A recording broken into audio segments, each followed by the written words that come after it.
J'étais parti pour me foutre de la gueule d'un article du Monde qui annonce que Scrabble s'interroge et interdit une liste de quasiment 250 mots jugés racistes, sexistes, homophobes, LGBTphobes, enfin bref, etc. Et un peu plus en détail dans cet article, on voit un peu comment la communauté mondiale, on va dire, du Scrabble a géré cette situation. Et pour moi, c'était vraiment du jamais vu. J'ai trouvé même ça rigolo de la manière dont ils ont géré ça. En même temps, ça soulève pas mal de questions pertinentes sur le débat, mais rien que de la manière dont ils ont traité ça, je voulais vous le faire partager. Et merci à la personne qui m'a partagé cet article du Monde. J'étais passé totalement à côté et je voyais pas grand intérêt, mais en le lisant et en naviguant un peu plus loin, c'est très intéressant. Je pense que ça va vous intéresser aussi.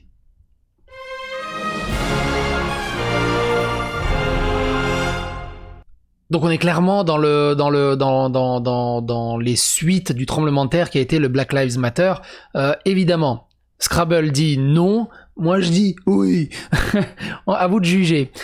Juste comme ça, une mini parenthèse, il y a un commentaire qui m'a été dit: oui, tu dis souvent que tes vidéos sont démonétisées. Est-ce que c'est parce que tu lis des articles de gens ou que et qui font des réclamations, ou des influenceurs qui font des réclamations? Alors pas du tout. Tout le monde m'a toujours laissé tranquille de ce côté-là. On est souvent démonétisé par le bot de YouTube, c'est-à-dire que forcément celle-là va être démonétisée. On va parler de racisme, de sexisme, de LGBT, de phobe, tout ça. YouTube a horreur de ce genre de choses, parce que c'est des incitations à la haine, un discours tendancieux qui peut déclencher des dramas et des choses comme ça, et a tendance à démonétiser les vidéos. Alors, avant ils analysaient le titre, la description, maintenant les bots analysent même ce qu'on dit. Avec le générateur automatique de sous-titres, du coup le bot analyse les sous-titres générés automatiquement, et c'est comme ça que certains youtubeurs américains se sont retrouvés démonétisés, parce que dans leur phrase, deux mots qui se chevauchaient donnaient le mot nigger, et du coup ils étaient démonétisés direct. Alors qu'en fait c'était juste un enchevêtrement de deux phrases, et donc en fait quand ils parlent vite, bah forcément le mot se fait. C'est un peu, imagine, quand on joue à Animal Crossing, quand il dit tiens, je vais prendre ce bambou là, et du coup le bot YouTube il voit bambou là, et d'un coup il te démonétise. Le bot YouTube c'est assez simple, c'est tu fais racisme, et le bot YouTube il est là, vous avez dit racisme, vous allez être démonétisé. Non, ça s'arrête à ça en fait. Et pareil dans les commentaires, une autre parenthèse, on me dit ouais, je te pensais pas comme ça, psychodélique, t'as supprimé mon commentaire, les libertés de parole, Alors c'est pas spécialement comme ça. J'ai peut-être un peu poussé le curseur un peu loin. Je supprime pas les commentaires. Pour l'instant, j'ai supprimé aucun commentaire. Par contre, le bot YouTube fait du zèle et supprime les commentaires. Et en fait, à chaque vidéo, il y a facile 10-20 commentaires, voire même peut-être plus, qui tombent dans les spams. Donc généralement, de temps en temps, je vais dans les spams, je coche tout et je valide tout. Mais le bot YouTube supprime vos commentaires ou peut être amené à supprimer vos commentaires. Bref, on en était où? On va parler du Scrabble. Le monde du Scrabble s'interroge sur l'interdiction des insultes racistes et sexistes en compétition. L'association nord-américaine des joueurs de Scrabble envisage de bannir 225 mots insultants ou discriminatoires de ses compétitions. La société Hasbro, qui possède les droits du jeu en Amérique du Nord, soutient l'initiative. Évidemment qu'ils vont soutenir l'initiative. Ils vont pas dire non, moi je suis pour les insultes. Ils peuvent pas, c'est juste, ils peuvent pas. On va lire l'article, vous allez voir, c'est assez... au début, c'est complètement con putain, mais en fait, vous allez voir la suite. Le monde du Scrabble se déchire autour d'une question de vocabulaire. Jusqu'ici, rien de surprenant, sauf que ces mots interrogent en profondeur notre société. Faut-il supprimer les insultes raciales et anti-LGBT+, des tournois et des dictionnaires officiels? Le débat a été ouvert par l'association nord-américaine des joueurs de Scrabble, ou NASPA, pour la North American Scrabble Player Association en anglais, qui a annoncé son intention de bannir 225 mots insultants ou discriminatoires ayant trait au genre, à l'origine ethnique ou à l'orientation sexuelle de la liste des termes utilisés en compétition. Donc même orientation sexuelle. Genre bisexuel, c'est pas possible, on l'enlève. Homosexuel, on l'enlève. Hétérosexuel, on l'enlève. Bref, origine ethnique, arabe, mexicain, serbe, français, on peut plus. Ah, c'est des mots insultants ou discriminateurs. Donc par exemple pour les Chines, genre de Shintok, j'imagine que ça va. Oui, voilà. Beurre, du coup, on pourra plus utiliser beurre pour les rebeux. Ah bah oui, mais est-ce qu'on peut utiliser rebeu du coup? Ah ouais, mais le français c'est compliqué. C'est un champion de jeux de société, César Del Solar, qui a soulevé la question en demandant à la NASPA de proscrire l'utilisation de ces mots en tournoi, en premier rang desquels le fameux N-word, qui aux États-Unis est un mot ultra instinct qui peut faire tomber des États entiers. Expression remplaçant le terme nigger, donc nègre, aux États-Unis. T'imagines, Pascal Nègre, il traverse pas la rue là-bas, il implose. Pour ceux qui connaissent Pascal Nègre. Sa requête s'inscrit dans le contexte du mouvement Black Lives Matter, déclenché par la mort de George Floyd aux États-Unis, qui questionne le rôle du langage dans la propagation des clichés racistes. Il n'est pas difficile de retirer 238 mots. Moi, je trouve qu'il est quand même difficile de retirer 238 mots. Interpellé par le post sur le sujet publié par plusieurs joueurs sur un groupe Facebook, le président de la NASPA, John Chu, leur a répondu dans le bulletin officiel de la Ligue qu'il n'est pas difficile de retirer 238 mots, les 225 termes ciblés, plus leur déclinaison, qui ont toutes des significations offensantes. Et que cette décision, si elle est entérinée, pourrait être effective le 1er septembre 2020. C'est pas encore le cas. Vous allez voir comment il gère ça après. Alors, il y a un autre article à ce sujet. Dans un entretien à l'agence de presse de Reuters, John Chu a développé sa pensée. On nous dit qu'on entre pour la première fois dans un club de Scrabble, que le mot n'a pas de signification sur un plateau. C'est vrai. On utilise un... Pour moi, si le mot il existe, on peut l'utiliser au Scrabble. Bah, même chez Intok. C'est une insulte. Mais c'est pas parce que je le pose sur le Scrabble que je... C'est un mot qui existe, il est dans mes lettres, je vais faire un putain de score, et c'est un mot qui existe. Point. On s'en fout de la signification du mot. On pose un mot. Point. La plupart des gens l'acceptent sans problème, mais d'autres n'acceptent pas le N-word, soit traité comme s'il n'avait aucune signification. Ces gens finissent par ne plus faire partie de notre communauté, et c'est un problème fondamental que nous devons régler. C'est un peu... Donc les gens refusent qu'on traite un mot dans un truc, dans un jeu de mots, ou qu'on traite les mots pour simplement ce qui sont juste des mots. Non, pour eux, quand on pose un mot sur le Scrabble, soit on y adhère, soit on y croit, soit on est d'accord avec ce mot, soit on est d'accord avec l'idéologie derrière ce mot. C'est pas parce que je pose nazi sur le Scrabble que j'en suis un. Au bout d'un moment, c'est ridicule, ce genre d'approche. Le sujet a été longuement débattu par courrier électronique et sur l'application de visioconférence Zoom par les membres de l'association de Scrabble. John Chu a aussi appelé les internautes, membres ou non de la Ligue, à donner leur avis sur une page spécialement COP Sacré.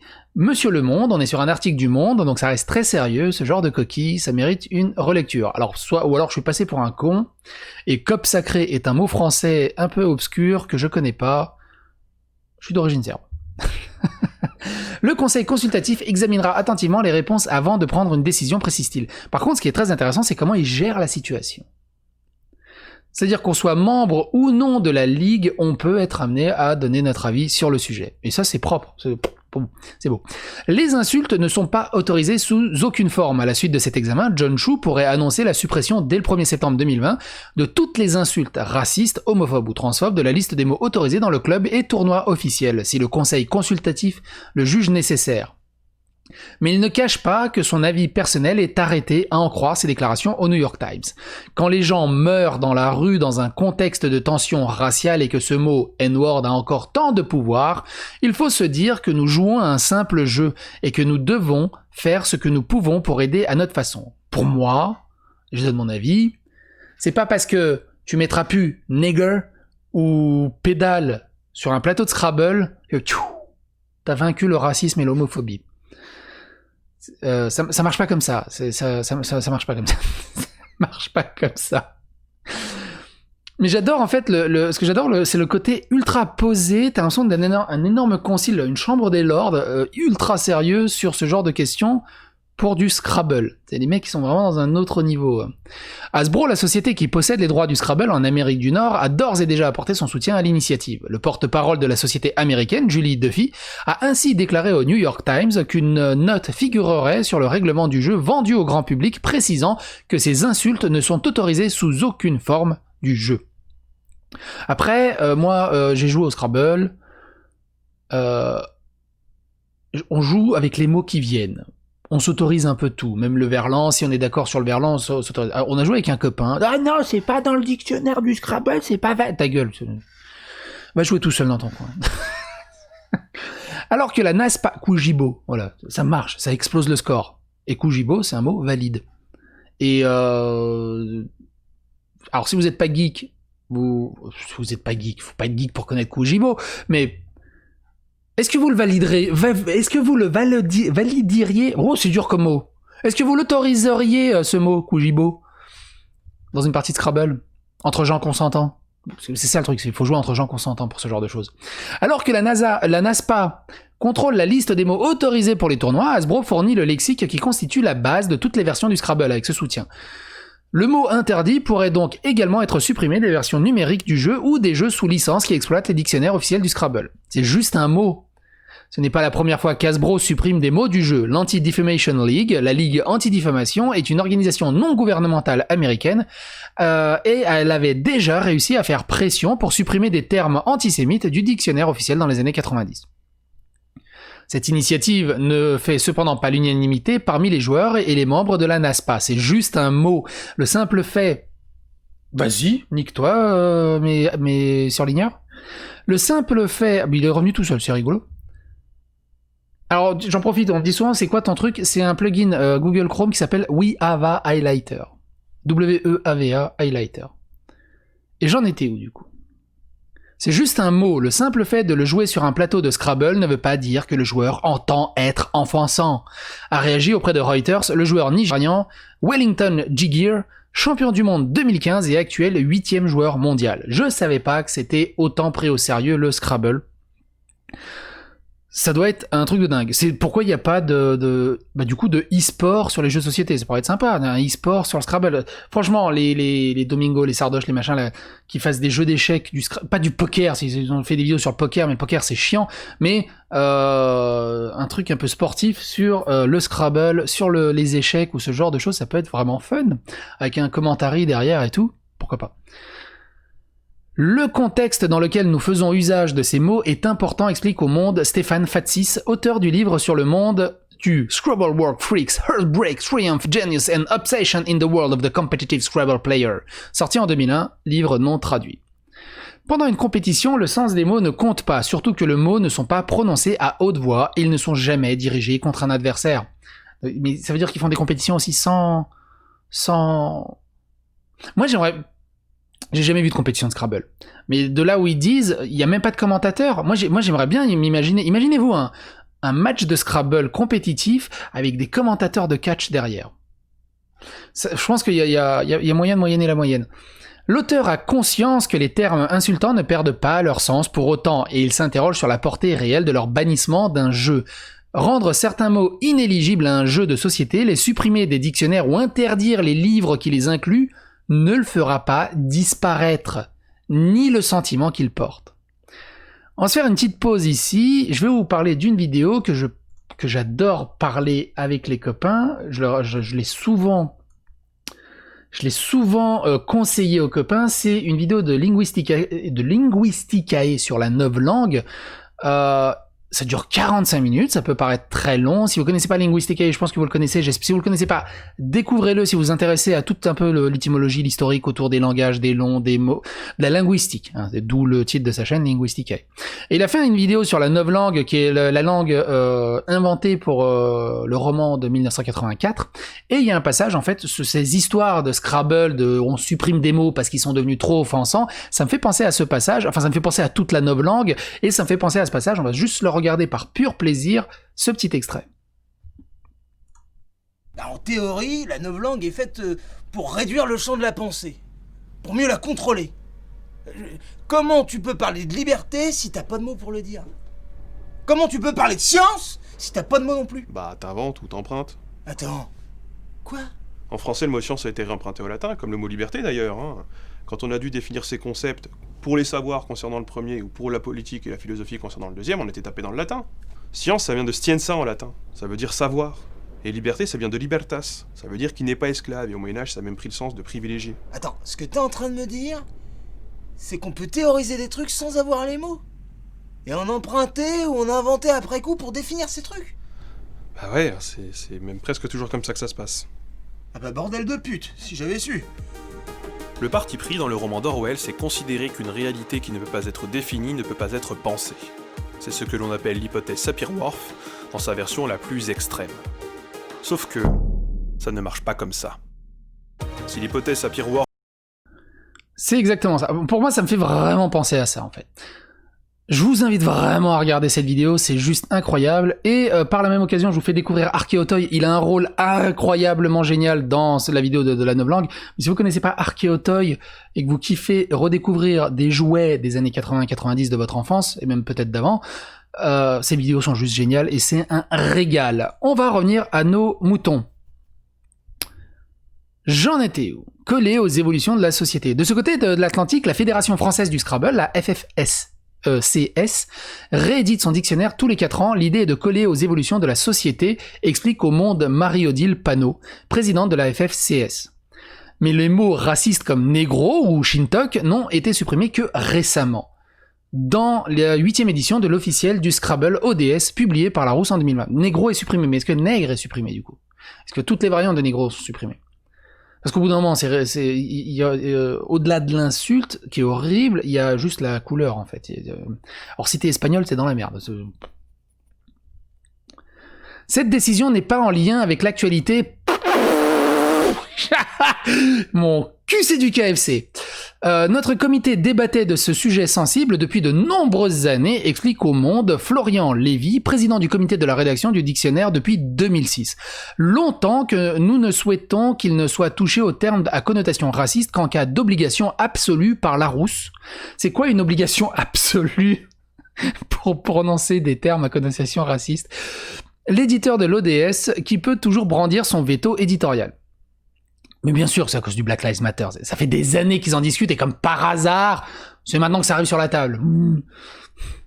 Plusieurs insultes telles que salope, rital ou enculé, et là je fais bordel de merde. Qui était au courant que rital était une insulte? Franchement, je savais pas que rital était une insulte. Pour moi, c'est...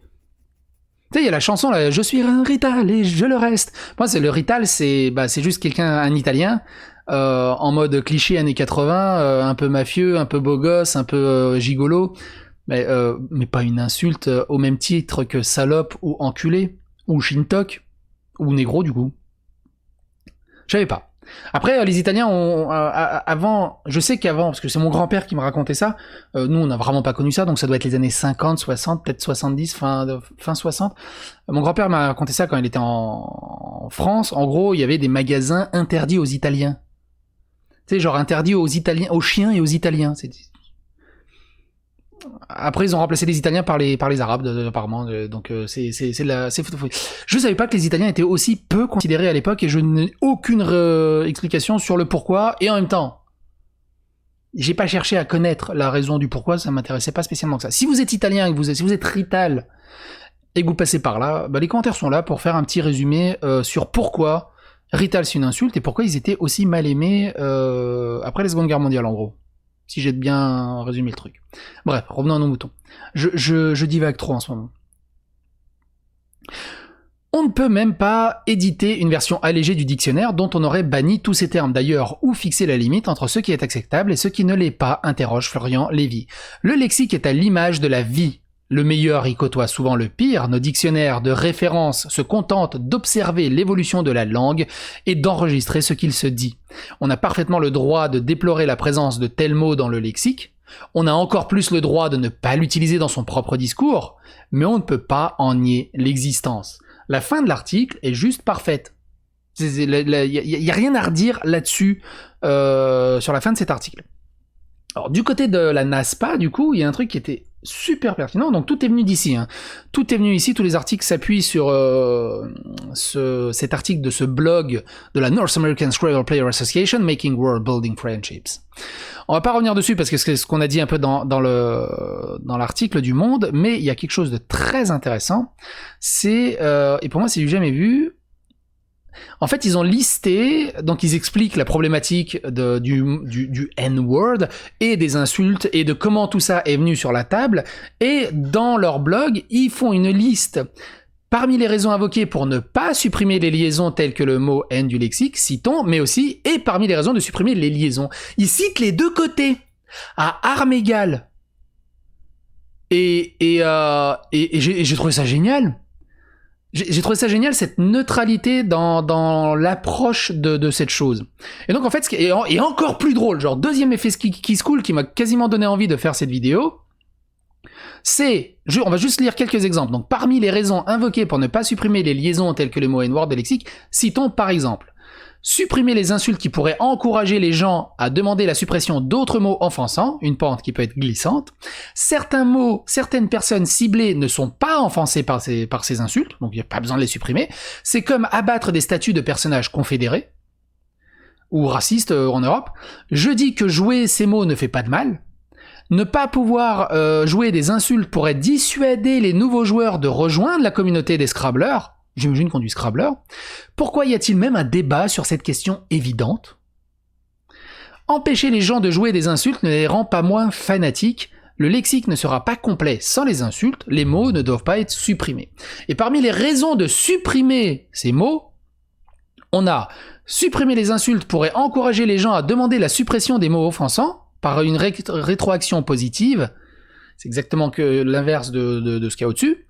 Certaines personnes ciblées sont offensées par des insultes, c'est exactement le terme au-dessus, mais inversement. C'est comme abattre des statues de personnages confédérés, c'est la même phrase, mais pris dans l'autre sens, dans le sens négatif, dans le sens positif. Du coup, là, elle est dans le sens négatif, elle est dans le sens positif. Et j'ai trouvé cette dualité, ce yin et yang, tellement, ce match de ping-pong incroyable dans le blog qu'a posté le Scrabble.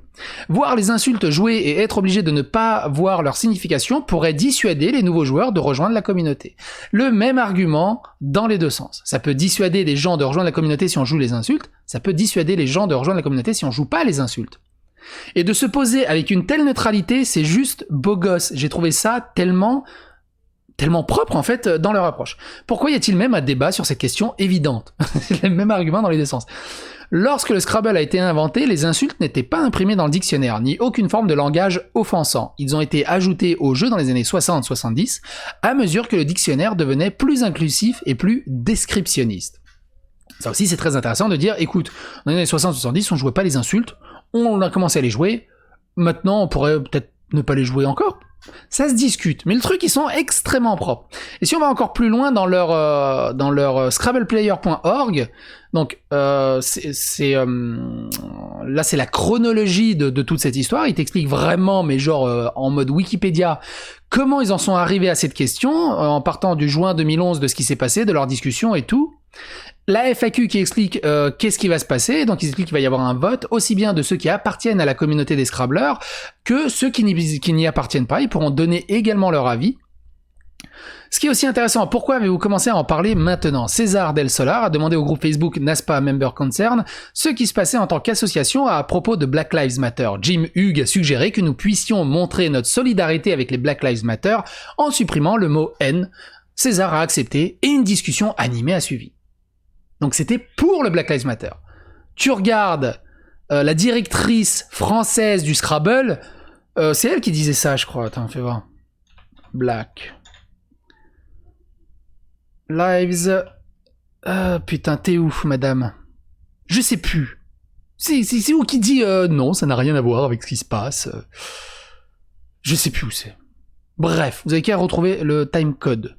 Je sais plus où il est. Je sais plus ce qu'il dit. Mais en gros, vous avez bien compris, ça contredit totalement ce que la personne du Scrabble a dit. Non, ça n'a rien à voir avec les événements récents. Et du coup, ils sont hyper neutres, hyper toc, nickel. Alors, elle est là où c'est génialissime, des coups de génie, les mecs, et tu sens que c'est des Scrabblers dans leur tête. Les mots offensants par catégorie. En réponse aux demandes de notre communauté, nous listons tous les mots de notre lexique qui ont été étiquetés comme offensants ou sans sens inoffensif par nos collègues lexicographiques divisés en catégories de projets selon la nature de leur infraction. Et donc, c'est ces mots-là qui vont voter pour savoir s'ils les excluent ou pas en fonction de la discussion qui va suivre.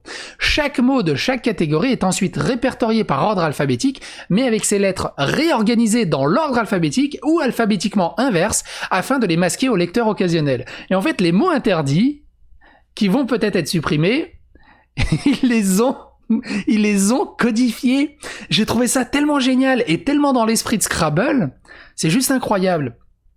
Alors il y en a qui sont faciles à décoder, Donc soit vous trichez, vous ouvrez un générateur de Scrabble anglophone, vous copiez-collez les lettres et vous trouvez. Il y en a qui sont très faciles, par exemple celui-là, même si t'es pas un joueur de Scrabble, tu vois directement, mes yeux ils font blowjob. Donc blowjob serait un mot à supprimer, c'est triste, Et du coup si supprime, on peut même plus sucer en français? Ah oui, mais blowjob c'est pas pareil, parce que sucer, on peut sucer des sucettes. À ce moment, en Espagne, t'as les choupa choups, ça existe plus non plus. Blowjob serait supprimé. Qu'est-ce qu'on a? On a, je sais pas, mais tu prends n'importe quoi. Il y en a d'autres aussi. Par exemple, il y en a, voilà, celui-là, je sais pas, slur, sexe ou genre, cunt. Voilà, cunt serait supprimé. T'en as plein en fait, et à un moment j'ai vu dans un truc aussi que tu peux le repérer assez facilement, t'as motherfucker, pareil. Pourquoi motherfucker serait supprimé? Parce que c'est en un seul mot en anglais, hein. C'est pas motherfucker, c'est motherfucker. Serait supprimé. C'est un mot qui existe, et pour moi, du moment que le mot existe, on devrait pouvoir le jouer. Point. Qu'est-ce que vous en pensez? Déjà, la gestion de leur discussion ultra sérieuse en mode Assemblée nationale, je trouve ça génial, de la neutralité, de comment ils ont géré la situation. Mais qu'est-ce que vous en pensez? Est-ce qu'on supprime les mots du Scrabble ou pas? Moi, je dis non. À vous de me répondre.